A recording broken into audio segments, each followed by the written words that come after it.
태어날 때부터 소경이었던 사람이 예수님을 만났습니다. 소경의 입장에서는, 소경의 편에서는 우연한 만남이었습니다.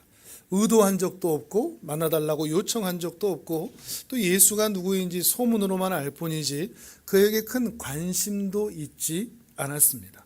그러나 예수님에게는 이 소경을 만난 것이 치밀하게 계획된 준비된 만남이었습니다.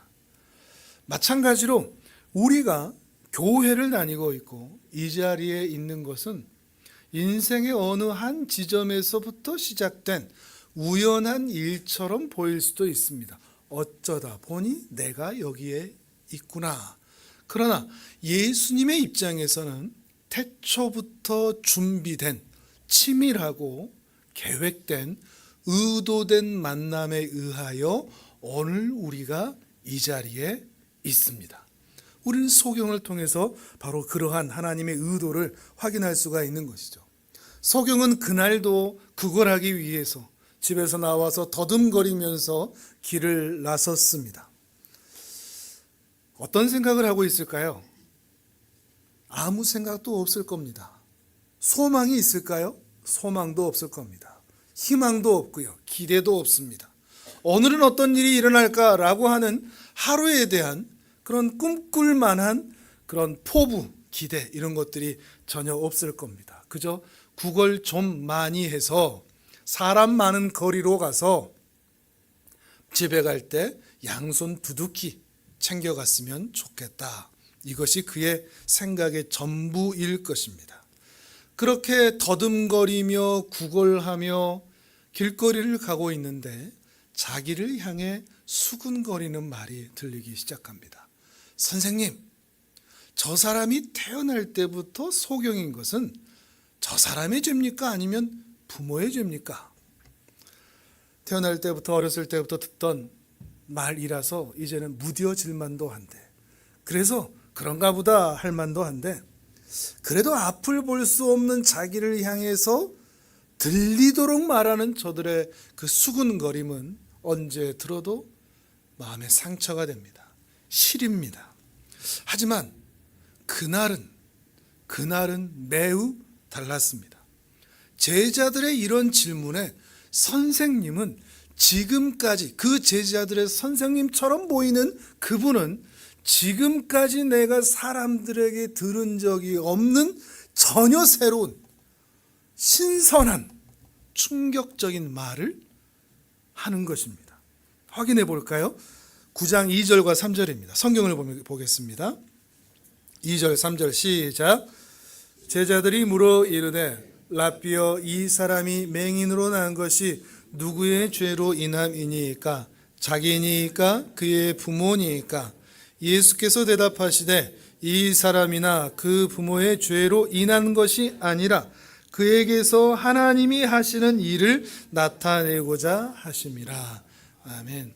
소경은 지금까지 사람들에게 어떤 평가를 받아왔었죠? 그 자신의 죄다, 아니면 부모의 죄다, 아무튼 죄인이다. 죄로 인하여 그 사람은 소경으로 태어난 것이다. 근데 어떤 분인지 눈으로 볼 수 없지만 이 선생님만은 평생 자기를 향하여 죄인이라고 불렀던 사람들의 평가와는 다르게 정죄하지 않는 대답을 하신 것입니다. 아마도 소경의 귀에는 매우 부드럽게 들렸을 것 같습니다. 감미롭게 들렸을 것 같습니다. 마음의 상처들이 녹아지는 것 같은 그런 느낌으로 그 말을 듣게 되었을 것입니다. 심지어 이 선생님은 소경으로 태어나는 것이 죄로 인한 것이 아니다 라는 정죄하지 않는 말씀을 하셨을 뿐만 아니라 하나님의 뜻을 나타내고자 하는, 다르게 얘기하면 하나님께 사명을 받아서 태어난 것이다, 이렇게 말씀해 주셨으니 더 특별하게 와 닿았을 것입니다. 이런 평가는 난생 처음이었으니까요. 하나님의 일이라, 하나님의 사명이다, 이게 뭔지는 감에 잡히지도 않으니까 그거는 일단 둘째 치더라도 이렇게 정죄하지 않고 말해주는 분, 그래서 주눅들지 않도록 만들어주는 이 선생님은 너무 마음에 관심이 가고 마음이 또한 열렸을 것 같습니다. 그냥 눈으로 볼 수만 있다면 이분은 어떤 분인지 보고 싶었을 것이고 더 많은 이야기도 듣고 싶었을 것입니다. 이 분에 대한, 이 선생님에 대한 마음이 열렸으니까 이 선생님이 갑자기 가까이 와서 진흙을 이기더니 내 눈에 발라도 아무런 저항을 하지 않은 겁니다. 다른 사람 같았으면 눈을 만지는 것으로 난리가 났을 겁니다. 그런데 이분에 대한 마음이 열렸으니 진흙을 이겨 눈에 발라도 아무렇지 않게 가만히 있는 겁니다. 그리고 이 선생님이 이야기를 합니다. 실로암 연못에 가라. 그리고 거기 가서 너의 눈을 씻어라. 소경이 실로암 연못에 가서 눈을 씻으면 눈 뜬다는 것을 알고 갔을까요? 아니겠죠. 전혀 아니죠. 그저 이 선생님에 대한 신뢰 때문에, 고마움 때문에, 감사함 때문에 그저 시킨 대로 하고 있는 것입니다. 다른 사람들처럼 죄인 취급하지도 않고 나 같은 사람에게도 하나님의 특별한 사명이 있다고 말해주는 그 선생님이 너무나 고마워서 기꺼이 순종한 것입니다. 선생님이 있던 곳과 진흙을 바른 곳과 실로암 연못까지 얼마의 거리가 있을지는 모르겠습니다. 거기도 한참 진흙을 눈에 붙이고 더듬더듬거리면서 갔을 겁니다. 사람들은 더 놀렸을지도 모르겠습니다. 그리고 마침내 그 연못에 도착해서 진흙이 붙은 눈을 씻기 시작하는데 눈이 밝아지기 시작합니다. 온통 검은색이었던 세상이 환히 밝이 보이는 겁니다. 하늘도 보이고 산도 보이고 연못도 보이고 사람도 보입니다. 정황상 부모가 이 자리에 있었던 것 같지는 않습니다. 그래서 부모가 더 먼저 보고 싶을 것 같지만 어쩌면 이 예수님이, 자기의 그게 그렇게 말해준 예수님이 더 보고 싶었을 것 같습니다. 그래서 실로암 연못에서 이제 다시 처음 선생님을 만났던 장소로 가기 시작합니다. 그런데 가는 중에 사람들이 자신을 향해서 또 수근거립니다. 그 맹인 아니야? 구걸하던 소경 아니야? 아닌 것 같은데? 아니야, 맞는 것 같아. 아니야, 맞아. 그리고 사람들이 묻습니다. 너 어떻게 눈 떴어? 예수라는 사람이 눈을 뜨게 해줬어. 그 예수 어디 있어? 나 모르는데. 오늘 내용은 그런 내용입니다. 자, 확인을 한번 해볼까요? 제 이야기가 맞는지 7절에서 12절까지 읽어보겠습니다. 7절에서 12절까지 시작. 이르시되 실로암 못에 가서 씻으라 하시니, 실로암은 번역하면 보냄을 받았다는 뜻이라. 이에 가서 씻고 밝은 눈으로 왔더라. 이웃 사람들과 전에 그가 거린인 것을 보았던 사람들이 이르되, 이는 앉아서 구걸하던 자가 아니냐.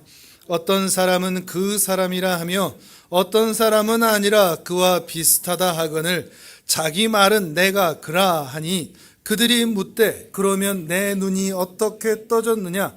대답하되 예수라는 그 사람이 진흙을 이겨 내 눈에 바르고 나더러 실로암에 가서 씻으라 하기에 가서 씻었더니 보게 되었노라. 그들이 이르되 그가 어디 있느냐. 이르되 알지 못하노라 하니라. 아멘. 제가 지금까지 말한 게 거짓말이 하나도 없죠? 어떻게 하든지 여러분에게 이 1차원 평면 같은 성경의 내용들을 그 그림북이죠. 이렇게 그림이 확 애들이 보는 거, 이게 3차원처럼 펼쳐지게 하려고 애를 쓰는데 어떻게 좀 눈에 보이시는 것 같습니까? 그 현장에 여러분이 있는 것 같으신가요? 예. 아니면 어쩔 수 없고요. 네. 소경이었던 사람은 예수님을 만나고 싶었습니다. 그런데 그 자리에 가니까 예수님은 계시지 않았습니다. 그런데 문제는 예수님을 만나기 전에 사람들이 먼저 몰려든 겁니다. 그 자리에 갔는지 가는 중에 그랬는지는 모르지만 사람들이 이 사람에게 계속 몰려드는 겁니다. 왜 몰려들까요? 와, 소경이 눈을 떴다 축하하고 박수 쳐주고 칭찬하기 위해서, 같이 기뻐해 주기 위해서? 아닙니다. 충격적이게도 이 소경이 눈을 뜬 기쁨에 선뜻 동참하는 사람은 전혀 보이지가 않습니다. 아무도 기뻐해 주지 않습니다. 왜죠? 안식일에 눈을 떴다는 이유 때문입니다.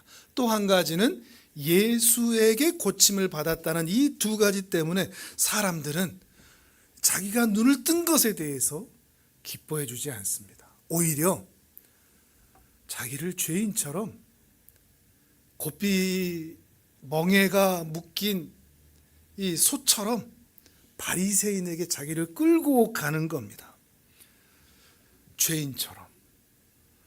그러니까 기적적으로 눈은 떴는데 죄인이라는 꼬리표는 전혀 떼지지가 않은 겁니다. 사람들은 여전히 자신을 죄인 취급하고 있는 겁니다. 기쁨은 잠시였고 지금 그의 뜬 눈은 두려움과 불안감으로 가득하고 있습니다. 소경을 더 비참하게 만든 것은 부모의 태도입니다. 물론 부모님이 이해는 됩니다. 예수를 따르는 자들은 출교한다라는 그 바리새인들의 말이 너무 무서워서 자기를 인정해주고 기뻐해주고 누구보다 기뻐하고 즐거워했을 부모조차도 그 마음은 이해는 되지만 직접 가서 물어보시오라고 손사래를 치는 그 부모의 마음에 너무나 서운합니다. 어쩌면 그 뜬 눈에 눈물이 흐르고 있을지도 모르겠습니다. 바리새인들도 그렇습니다. 예수가 죄인인 것을 모르냐고 검사들처럼 겁박하고 따져 묻습니다. 근데 자기 눈을 뜨게 한 사람은 그 예수라는 이름을 가진 그 사람이 분명합니다. 자기가 소경이었고 예수가 내 눈을 뜨게 했다는 것이 명백한 사실이어서 거짓을 말하지 않고 진실 그대로 자기가 경험한 그대로 말했을 뿐인데, 그래서 기적처럼 눈을 뜨게 되었는데 별안간 난데없이 유대교에서 쫓겨납니다. 출교를 당한 겁니다. 34절입니다. 같이 읽습니다. 시작. 그들이 대답하여 이르되 내가 온전히 죄 가운데서 나서 우리를 가르치느냐 하고 이에 쫓아내어 보내니라. 아멘. 여기 충격적인 말이 있습니다. 내가 온전히 죄 가운데서 나서, 내가 온전히 죄 가운데서 나서. 평생 듣던 말이죠. 근데 여기서 온전히라는 말은 100%라는 말이 됩니다. 너는 뭐다? 100% 죄인이다. 어떻게 되었어도, 지금 어떻게 되었어도, 눈을 떴어도. 이런 비극적인 말이 어디 있습니까? 이런 모욕적인 이야기가 어디 있습니까? 네가 소경으로 태어났던 거, 너 그거 죄 때문이야. 너의 전 인생, 전 인격 완전히 죄인인 거야.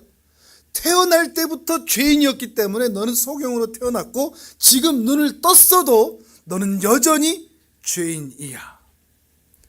평생의 모든 조롱과 모욕의 총합입니다.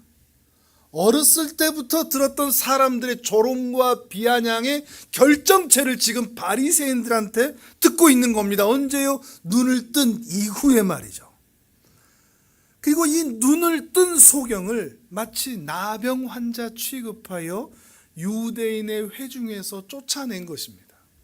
출교당했다는 것은 더 이상 하나님의 성전에서 예배할 수 없다는 말입니다.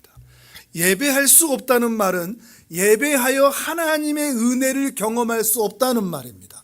하나님의 은혜를 얻기 위하여 기도하는 자리로 나갈 수도 없다는 말입니다. 더 이상 하나님의 백성이 아니라는 말이고 하나님의 은혜를 받을 수 없다는 말입니다. 죽어서도 장차 천국에 들어갈 수 없다는 말입니다. 끝이죠. 끝이죠. 눈을 떴는데도 말이죠. 충격이고 오히려 절망입니다. 불과 몇 시간 전에 이 소경은 평생의 소원이었던 눈을 떴습니다. 그런데 이 눈을 뜬 것은 자기가 원한 게 아니었습니다. 우연히 만난 예수라는 사람이 찾아와서 내 눈을 띄워줬을 뿐입니다. 자기 힘도 아니고 자기 의지도 아니고 자기 열심도 아니었습니다. 자기가 한 것은 아무것도 없습니다. 근데 여기서 중요한 모습이 있습니다. 그렇다고 해서 이런 출교를 당하고 모욕을 당한다고 해서 자기 눈을 뜨게 한 예수를 부인하거나 부모들처럼 정죄하거나 원망하지 않는다는 것입니다.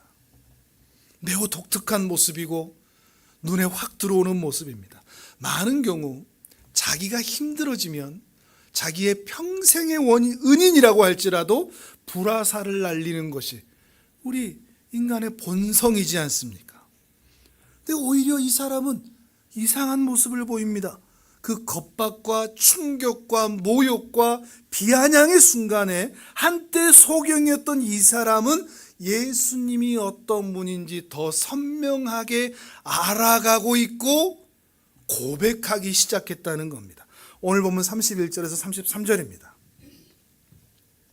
그 겁박 중에, 그 출교 중에 뭐라고 얘기하는지 이 소경의 고백입니다. 31절에서 33절 시작. 하나님이 죄인의 말을 듣지 아니하시고 경건하여 그의 뜻대로 행하는 자의 말은 들으시는 줄을 우리가 아나이다. 창세 이후로 맹인으로 난 자의 눈을 뜨게 하였다 함을 듣지 못하였으니 이 사람이 하나님께로부터 오지 아니하였으면 아무 일도 할 수 없으리이다. 아멘. 자세히 보시면 31절부터 보시면 죄인의 말을 듣지 아니하신다. 그 말은 예수님이 죄인이다 아니다. 예수님은 죄인일 리가 없다 이런 말입니다. 경건하여 그의 뜻대로 하는 자의 말을 들으신다. 그 예수님은 어떤 분이시다? 경건한 자다, 거룩한 자다. 경건한 자라는 말은 죄를 짓지 않는다는 말입니다. 율법에서 결백하다는 말입니다. 그저 거룩한 척하는 모습이 아니라 율법에서의 완전함을 가리킵니다. 그런 자다, 그런 분이시다. 그 창세 이후로 맹인이 눈을 떴다는 말을 난 들어본 적이 없다. 하나님께로부터 이 사람이 왔으니 그 일을 행했지 않았겠느냐. 예수에 대한 분명한 자기 신앙의 고백을 말하고 있는 것입니다. 하나님께로 온 분이다. 하나님께로 온 분이다. 이런 모욕과 겁박과 충격과 비아냥과 상처와 상실의 순간에 이 사람은 예수님에 대해서 더 선명하게 알아가고 있으니 하나님의 선물인 믿음이라는 것은 참 신기하고 놀라워서 아무리 척박한 환경일지라도 그곳에서 믿음의 씨앗을 자라게 하는 것입니다. 희한하죠. 믿음이라는 것은 참 놀랐습니다. 어떻게 이런 자리에서 그 사람에게서 이 소경에게서 이 겁박을 받고 조롱을 받는 이 자리에서 그 믿음의 씨앗이 자랄 수 있다는 말입니까? 믿음은 고난과 고생과 충격 속에서도 얼마든지 싹 틔워 열매 맺고 꽃 필 수 있는 것이라는 것을 이 소경을 통해서 확인하는 것입니다. 하지만 그의 믿음은 선명해지고 있고 예수님께 그의 몸도 마음도 더 가까이 가고 있지만 그의 믿음만큼이나 그의 현실이 순조롭게 풀리는 것은 아닙니다. 눈이 밝아져서 눈을 뜨게 된 것, 앞이 환하게 된 것은 잠깐이었죠. 그 이후에 경험하게 된 소외감과 두려움은 훨씬 컸을 겁니다. 예전에는 사람들이 나를 비난하면 비아냥거리면 소리만 들었습니다. 근데 이제 뭐까지 보입니까? 그 사람들의 눈빛이 보입니다. 미워하는 일그러진 그 폭력적인 귀신 같은 지옥의 야차 같은 그 얼굴도 보입니다. 분노하는 눈빛도 보입니다. 현실은 그에게 더 공포스러워지는 것입니다. 차라리 안 보는 것이 나았겠다라는 생각이 들 정도로 따가운 눈총들, 경멸의 시선들, 소경이 눈을 떠서 보게 된 세상은 그렇게 아름답지도 그렇게 감동스럽지도 않은 것입니다. 우리의 예상도 그렇듯이 소경도 어떤 기대를 했을까요? 눈을 떠진다면, 눈을 떠지면, 눈을 뜰 수만 있다면 이제 나는 행복할 것이다, 이런 기대가 분명히 있을 것입니다. 왜냐하면 자기가 이렇게 구걸하는 이유, 가난한 이유, 사람들한테 정죄받는 이유는 자기가 소경으로 태어났기 때문입니다. 그러니 그 문제가 해결되면 이제 자기도 괜찮을 것이라고. 그래서 실로암 그 못에서 자기 눈을 씻고 세상이 보이는 그때만 해도 이제 내 인생은 행복한 인생일 것이다, 황금찬란한 인생이 이제 내 앞에 펼쳐질 것이다, 그렇게 기대했을 것입니다. 가난해도 괜찮다, 길바닥에서 잠을 자도 괜찮다, 이제 눈을 떠서 볼 수 있으니 나는 이제 행복할 것이다, 그런 기대감이 있었을 것입니다. 하지만 세상은 자기가 꿈꾸었던 것보다 훨씬 더 위협적이었고 매정하고 두려웠습니다. 특히 바리새인들에게 끌려간 이유, 더 혼란스러웠습니다. 이게 뭐지? 눈을 뜨면 행복할 줄 알았는데 지금 나는 왜 이렇지? 아무도 축복해 주지 않고 오히려 더 힘들어졌으니 이게 대체 어떻게 된 거지? 이런 생각들을 했을 것 같습니다. 소경의 이런 충격이 남의 이야기가 아닌 것은 우리도 마찬가지인 경우가 굉장히 많기 때문입니다. 우리의 인생이 고난의 연속인 것을 잘 알면서도 지금 나를 옥죄고 있는 그 문제만 해결되면 내 인생은 더 탄탄대로 괜찮아질 것이라고 기대하지만 우리의 일상은 전혀 그렇지가 않습니다. 힘들게 투병하는 사람들은 질병이 나으면, 암이 나으면 내 인생은 행복해질 거야 라고 생각하지만 그렇지가 않습니다. 학생들은 열심히 공부하고 대학에 들어가고 취업을 하고 열심히 살면 내 인생도 잘 풀어질 거야 라고 기대하지만 인생은 그렇지가 않다는 것입니다. 우리 인생은 마치 파도가 계속 밀려쳐오는 바다와 같습니다. 고난의 종류만 달라질 뿐이지 고난은 파도처럼 계속 인생에 밀려오는 것입니다. 그래서 인생을 고해와 같다고 그러죠. 쓰디쓴 괴로움이 계속해서 밀려드는 바다에서 사는 것 같다는 것입니다. 이 말을 바꿔보면 소경은 소경으로 태어났기 때문에 인생이 불행하다고 생각했는데 그의 눈이 떠졌어도 여전히 불행한 것을 보면 인생이 불행한 것은 소경이어서가 아니라는 것입니다. 소경이어서 불행한 것도 아니고 소경이 아니라고 행복한 것도 아니라는 것입니다. 우리는 항상 그 어떤 문제, 내가 만난 장애, 장애물, 걸림돌, 그것 때문에, 부모 때문에, 내가 질병 때문에, 내가 그 사람과 엮인 것 때문에, 내가 아픈 것 때문에, 내가 공부를 못한 것 때문에, 내가 영어를 못한 것 때문에, 내가 사업 수완이 없는 것 때문에 나는 불행하다고 생각했는데 이 소경을 통해서 우리는 확인하는 것입니다. 그것 때문에 불행한 것이 아니라는 것입니다. 그것이 해결된다고 해서 행복해지는 것이 아니듯이 말이죠. 아마 소경도 그랬을 겁니다. 앞을 볼 수만 있다면 난 행복해질 수 있을 것이다, 장담했을 것입니다. 꿈꿔왔을 것입니다. 그러나 직접 눈을 뜨게 되었어도 행복해지지 않는다는 것을 깨닫는 것은 불과 얼마의 시간이 걸리지 않았다는 것을 우리는 확인하고 있는 것입니다. 앞을 못 보던 문제는 해결되었지만 또 다른 소외감, 또 다른 불편감, 또 다른 냉대, 또 다른 괴로움, 또 다른 무기력함이 계속 자신을 찾아와서 낙심하게 했으니까 말이죠. 그 인생은 마치 실타래와 같습니다. 꼬일 대로 꼬이고 얽히고 얽힌 실타래. 실타래가 얽혀 있으면 하나 풀면 실타래가 다 풀리는 건가요? 아니죠. 그 얽힌 문제를 풀었더니 다음 묶인 게 또 나타나는 겁니다. 우리 인생이 그렇습니다. 그 실타래 같이 얽혀있던 그 문제가 하나 풀린다고 인생이 탄탄대로가 되는 것이 아니니까요. 그럼 어떻게 해야 될까? 이 소경이 지금 만나고 싶은 사람 또는 듣고 싶은 말, 또는 하고 싶은 일은 무엇이었을까요? 지금 소경 옆에는 아무도 없습니다. 부모마저도 냉대하니까요. 눈을 떴어도 인생이 전혀 달라지지 않는다는 것만 확인했으니까요. 그러니 그가 지금 만나고 싶은 분은 예수님입니다. 자기 눈을 뜨게 한 그 예수님. 자기 눈을 뜨게 했으니 이 본질적인 근본적인 인생의 공허함과 허무함과 냉대에서 나를 꺼내주실 분도, 나에게 답을 주실 분도 예수님이겠다. 거기까지 안 가더라도 감사하다는 말도 하지 못했으니까 감사하다는 말을 하면서 지금 이 상황에서 내가 어떻게 하면 좋을지 상담할 수 있는 분도 이 예수님밖에 없다고 생각했을 것입니다. 그래서 예수님을 너무나 만나고 싶었을 것입니다.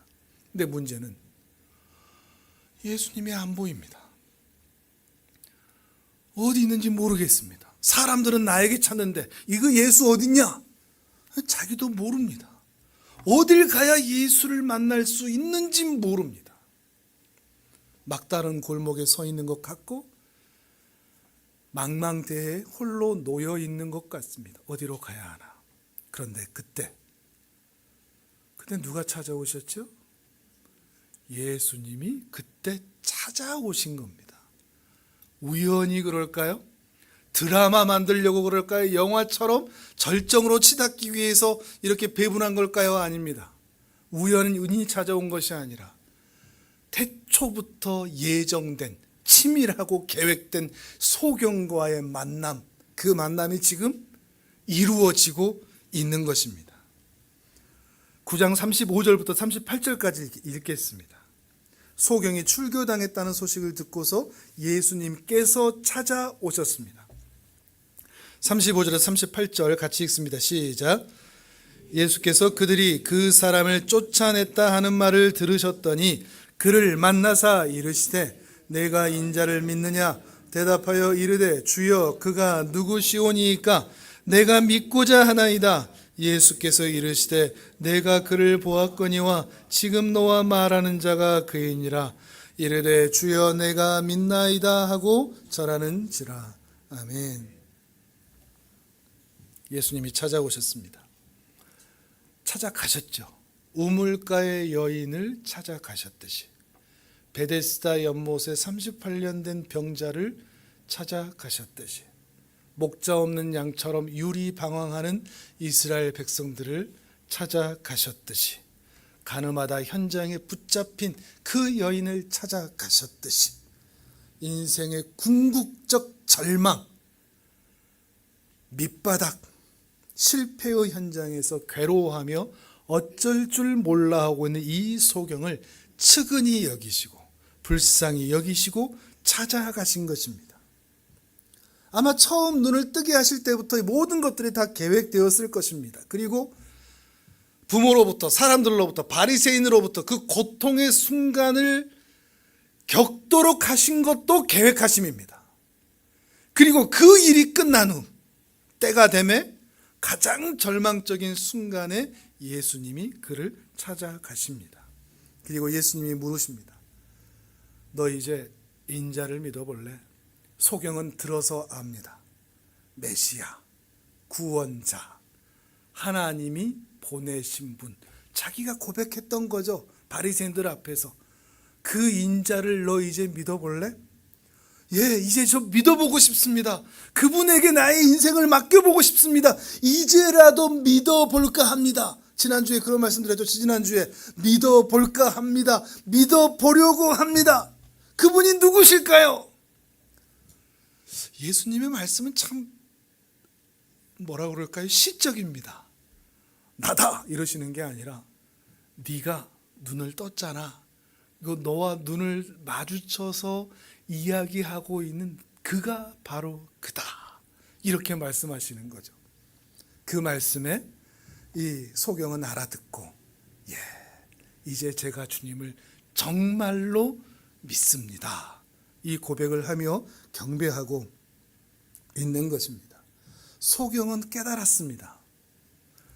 눈을 뜬다는 현실의 문제의 해결보다 더 인간이 가질 수밖에 없는 절망적인 상황에서의 영혼의 구원함, 그리고 그 구원을 받음으로 얻게 되는 예수로 인한 평안함과 안식과 쉼, 그리고 숨을 쉬게 되는 이 은혜가 훨씬 더 중요한 것이라는 것을, 그리고 내게 필요한 것이라는 것을 이 소경은 분명히 깨달은 것입니다. 여러분, 눈을 뜨게 되어 얻는 것보다, 또 내가 인생에서 만난 그 얽힌 실타래 같은 그 문제의 해결보다 내가 예수를 만나 하나님의 자녀가 되어 그분으로 말미암아 은혜와 평안과 쉼을 얻게 되는 것이 훨씬 더 중요한 일이며 내게 가치 있는 일입니다. 이것에 동의가 되십니까? 내가 하나님의 자녀가 되는 것이 가장 큰 기쁨이요 우리의 큰 소원이라는 것입니다. 이것을 깨닫게 하도록 예수님께서는 그가 소경으로 태어나는 것을 허락하셨고, 때가 되어 그를 만나 그를 통하여 하나님의 자녀됨의 은혜를 허락해 주신 것입니다. 그리고 그 예수님이 우리에게도 찾아오신 겁니다.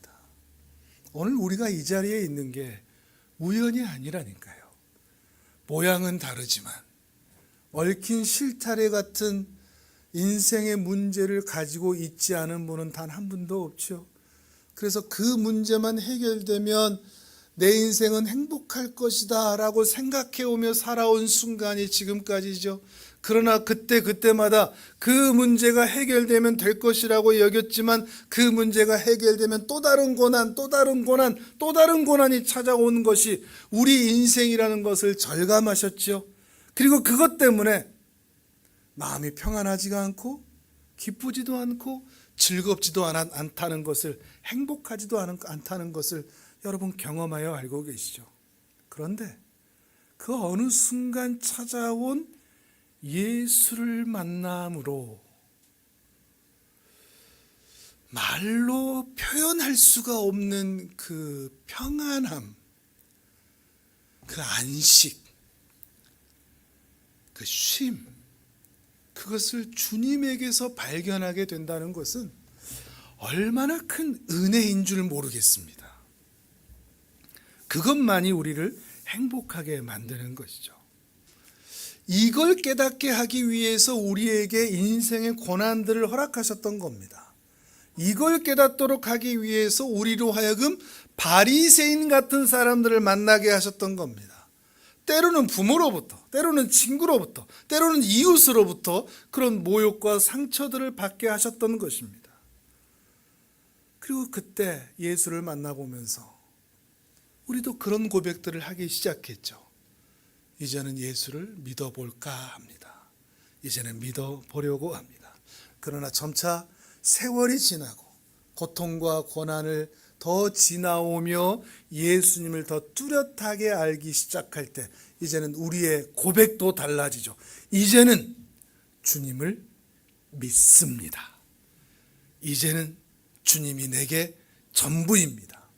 내게는 주님이 너무나 필요합니다. 돈보다도, 통장의 잔고가 늘어나는 것보다도, 내 인생의 소원이 성취되고 기도가 응답되고 내 앞에 놓인 그 실타래 하나가 풀어지는 것보다도, 그리 아니하실지라도 내게 더욱 필요한 분은 오직 예수입니다. 예수만이 나를 평안하게 합니다. 예수만이 나를 웃게 합니다. 예수님만이 나의 반석이며 나의 산성이며 나의 힘이 되십니다. 이 믿음이라는 것이 참 신기합니다. 내가 믿고 싶다 이렇게 다짐한다고 해서 믿어지는 것이 아니고, 나 믿기 싫어 라고 한다고 해서 또 안 믿어지는 것도 아닌 것 같습니다. 어떤 사람은 그렇게 평생을 교회를 다녀도 이 믿음이 안 생기는 사람이 있는가 하면, 어떤 사람은 그냥 교회 다닌 지 얼마 되지도 않았는데도 그냥 자연스럽게 믿어지는 사람도 있으니, 이 믿음이라는 것이 대체 뭔지 분명한 것은 우리 인간의 힘으로 되는 것은 아닌 것 같습니다. 하나님의 은혜로만 가능한 것이죠. 그저 바라기는 우리 인생의 소경 같은, 소경으로 태어난 것 같은 그 본질적 장애와 또 인생을 살아오면서 겪은 상처와 쓰라린 일들과 기억도 하고 싶지 않은 그 과거의 일들 뿐만 아니라 우리가 현실에서 만나는 그 꼬인 실타래 같은, 태풍 같은 그런 일들을 만나게 될지라도, 바리새인들이 말하듯 그런 사람들의 모욕과 상처를 받게 되는 일이 있다고 할지라도, 그래서 우리의 마음에, 머리에 근심과 걱정이 가득해 있다고 할지라도 이 소경처럼 그 주님을 향한 그 믿어볼까 하는 그 주님에 대한 마음이 흔들리지 않았으면 좋겠습니다. 여러분에게 그 은혜가 있기를 바랍니다. 어떤 순간에도 흔들리지 않는 은혜, 믿음의 그 퍼센트가 적어도 괜찮습니다. 1%만이어도 괜찮습니다. 그러함에도 예수는 경건한 분이시오, 죄인이 아니시오, 하나님이 보내신 분이 맞습니다. 그분만이 나의 소망이시며 나의 산성이십니다. 그분만이 나의 전부이십니다. 이 고백이 인생의 어떠한 고해와 같은 과정을 지나갈지라도 흔들리지 않고 여러분의 진정한 고백으로 터져 나오는 복된 은혜가 있기를 주님의 이름으로 축복합니다. 아멘. 우리 시간 함께 기도하겠습니다. 주님,